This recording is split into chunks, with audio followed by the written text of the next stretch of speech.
Are you trying to sell a home and you want to know if you can purchase right now at the same time? Is this 2022 market still the best market?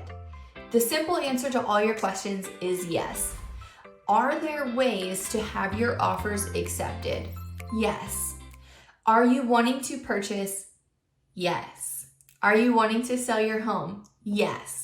We are still in the perfect market for you to sell and purchase a home. Some of you are voicing concerns that your offer might not be accepted because you have the contingency of selling your current home.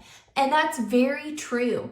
The possibility of contingency offers being accepted right now in the Savannah market alone is very difficult. Just the other day, Nicole and I were talking about how she submitted over 10 offers for a client who had the contingency of selling a home. And in today's market, for someone who hasn't sold their home yet, that seems scary.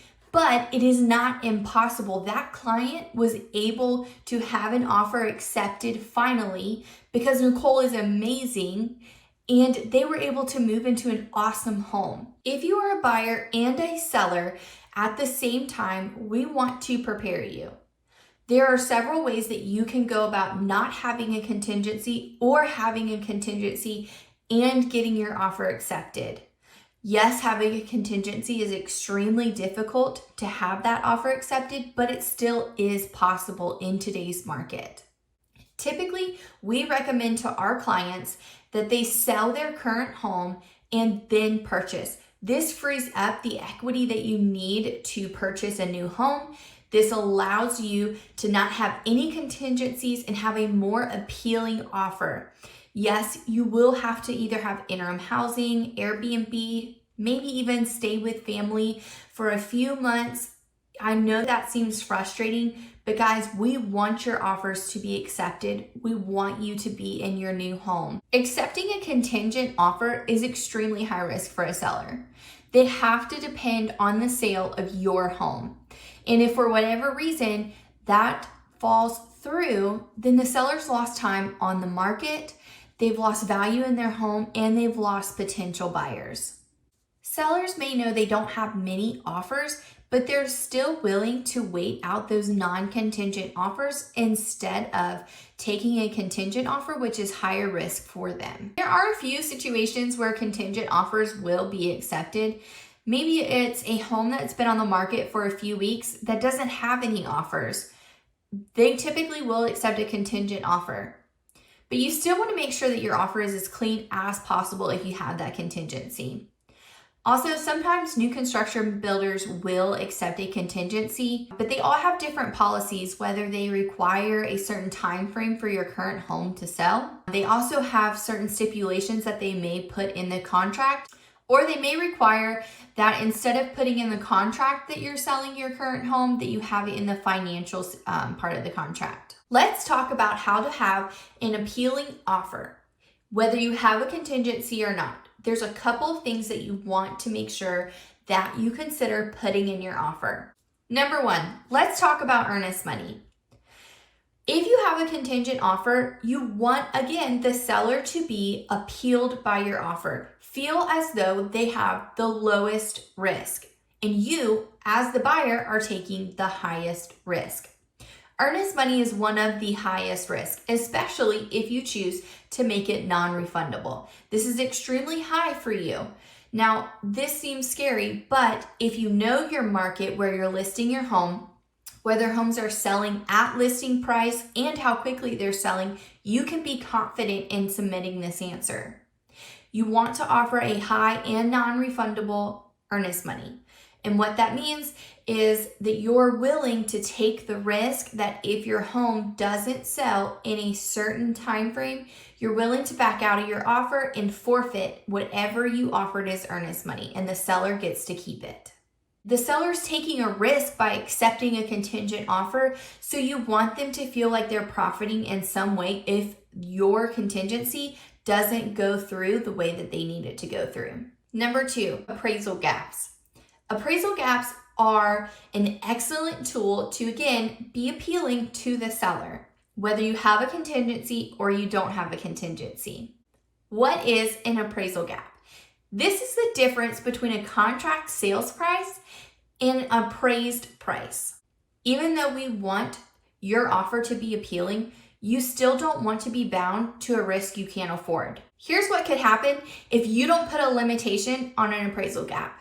Say a property is listed for $350,000 and you offer $350,000 willing to pay the appraisal gap with no limitation listed. The seller accepts your offer. The property is appraised as $280,000. That's a $70,000 difference. Because you are in a binding contract, you are legally obligated to pay that $70,000 difference. And remember, an appraisal gap is an out-of-pocket expense. The lender orders the appraisal because the appraisal primarily protects the lender's interest. The appraisal is what helps the lender determine what they are willing to loan a buyer for a property. Appraisal gaps are extremely appealing to sellers in this market. However, you want to make sure that you still protect yourself and you put a max limit on that. Number 3, escalation clauses. An escalation clause, also known as an escalator, is when you state in a contract that you are willing to raise your offer on a home should the seller receive a higher offer. Again, this is extremely beneficial in adding to your offer whether you have a contingency or not, because it shows the seller that you are serious about this property. But just like appraisal gaps, you want to make sure that you have a limit on this because you don't want to get into a situation where you cannot afford the difference.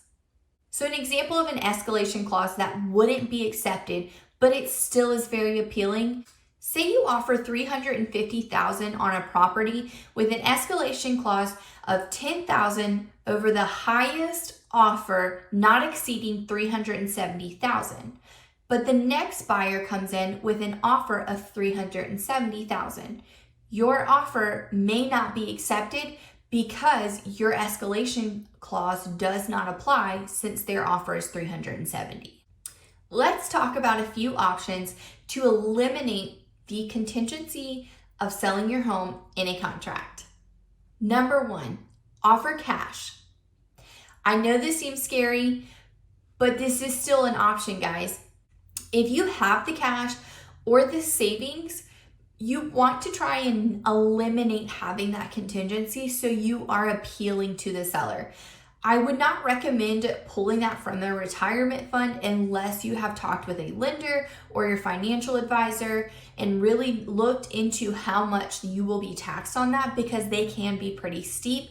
And I would hate for you guys to dig out of your retirement fund and have a steep taxing the next year. Nobody wants that. Number 2 is a rent back.